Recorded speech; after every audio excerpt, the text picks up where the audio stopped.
Hello નમસ્કાર, સ્વાગત છે આપનું અમારી યુટ્યુબ ચેનલમાં. આપની સાથે હું છું ઝિંકલ. મિત્રો, હનુમાનજી એ એકમાત્ર એવા ભગવાન છે જે પૃથ્વી પર હજુ પણ હયાત છે, અને એટલે તો ભગવાનને જ્યારે ભક્તો પુકારે છે ત્યારે તે અડીખમ ભક્તો માટે ઊભા છે.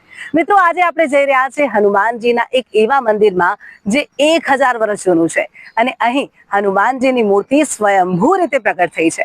અને આટલું જ નહીં, આ મંદિરનો ઇતિહાસ પણ ઘણો રોચક છે. તો ચાલો ડભોડા હનુમાનજી મંદિરમાં દર્શન કરીએ અને આપને જણાવું મંદિરનો ઇતિહાસ. કળિયુગમાં સૌથી વિશેષ પૂજાતા દેવ એટલે હનુમાનજી. દરેક દુખિયાના દુઃખ દૂર કરતા અને તમામ ભક્તોની મનોકામના પૂર્ણ કરતા દેવ એટલે હનુમાનજી.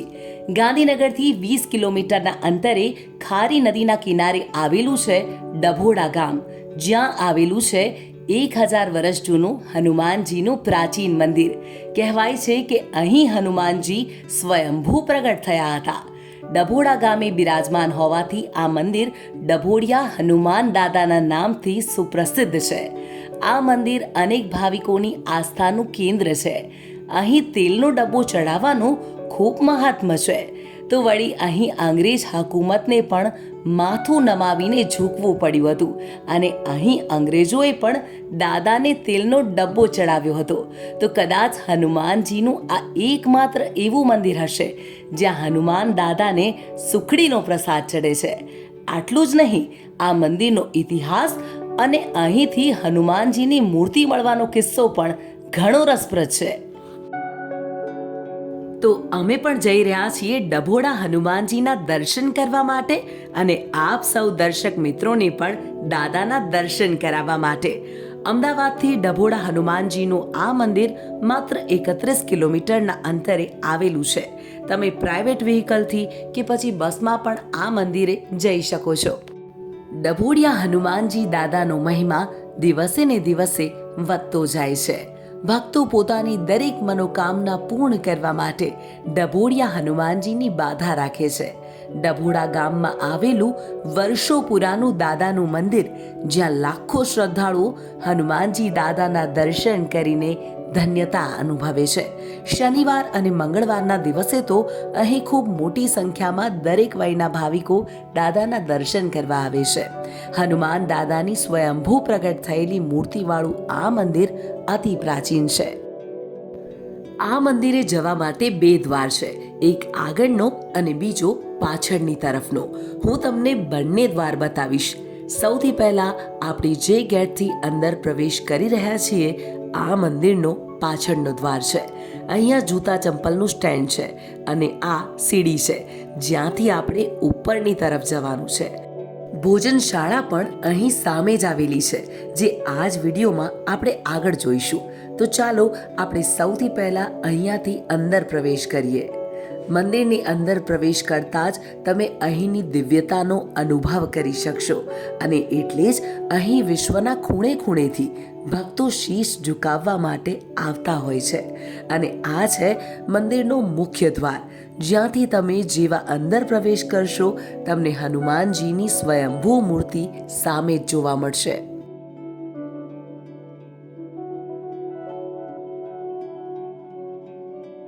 આ મંદિરની બીજી એક ખાસ વાત એ છે કે અહીં હનુમાનજીને સુખડીનો પ્રસાદ ચડે છે.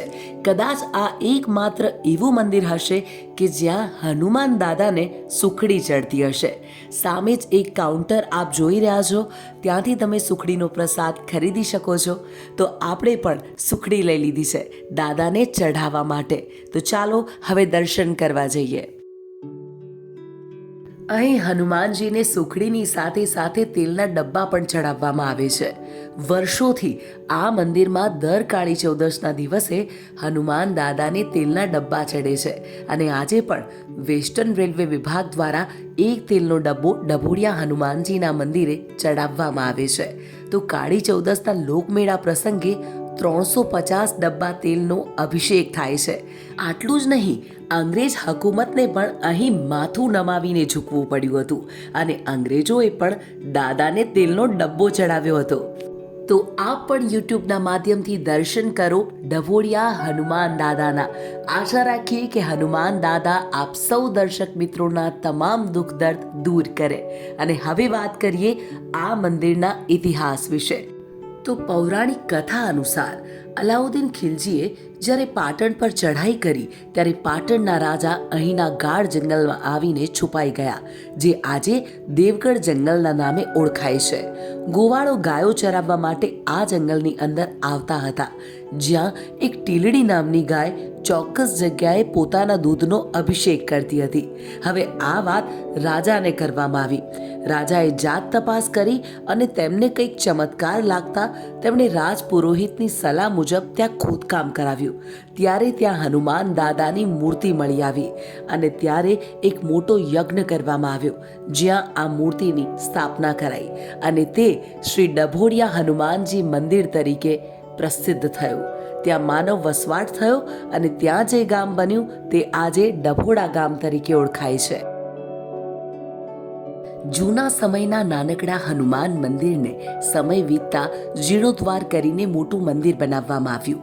એક લોકવાયકા પ્રમાણે મંદિરના મહંત શ્રી સ્વર્ગીય જુગલદાસજીએ ડભોડા ગામની સરહદી વિસ્તારમાં ક્યારેય કાતરા કે તીડ પડે નહીં તેવા આશીર્વચન આપ્યા હતા અને આજે પણ ડભોડા ગામના સરહદી વિસ્તારમાં કાતરા કે તીડ પડતા નથી. દર શનિવારે દાદાના અલગ અલગ મંદિરે દર્શન કરવા જતા ઘણા ભાવિકો ડભોડા મંદિરે દર્શન કરવા માટે આવતા હોય છે. ભાવિકોને દાદામાં અતૂટ શ્રદ્ધા છે, એટલે દાદા ક્યાંય પણ બિરાજમાન હોય, બસ જો શ્રદ્ધા હોય તો તે તમારી પડખે જ છે. આ QR કોડને સ્કેન કરીને તમે ઘરે બેઠા પણ ડભોડિયા હનુમાન દાદાના દર્શન દરરોજ કરી શકશો. અને હવે વાત કરીએ ભોજનાલય વિશે. તો અહીંયા ભોજન પ્રસાદની કિંમત 50 રૂપિયા છે. 50 રૂપિયામાં તમને ભોજન મળી જશે. આ મંદિરમાં યાત્રીઓને રહેવા અને જમવા ઉપરાંત પરિવહનની સુવિધા પણ મળી રહેશે. તો હવે ચાલો બજાર તરફ જઈએ. બજારમાં તમને હનુમાન ભગવાનને લગતી તમામ ચીજવસ્તુઓ મળી રહેશે, જેમાં કાળો દોરો, ગદા અને હનુમાન ભગવાનના કિચન મળી રહેશે. તો અમે તો અમારી ગાડીમાં લગાવવા માટે આ હનુમાન દાદા લઈ લીધા છે, જે આપને હવે આગળના વિડીયોમાં જોવા મળતા રહેશે. તો મિત્રો, ડભોડિયા હનુમાન દાદાના મંદિરનો આ આખો વિડીયો આપને કેવો લાગ્યો અમને કમેન્ટમાં જરૂરથી જણાવજો.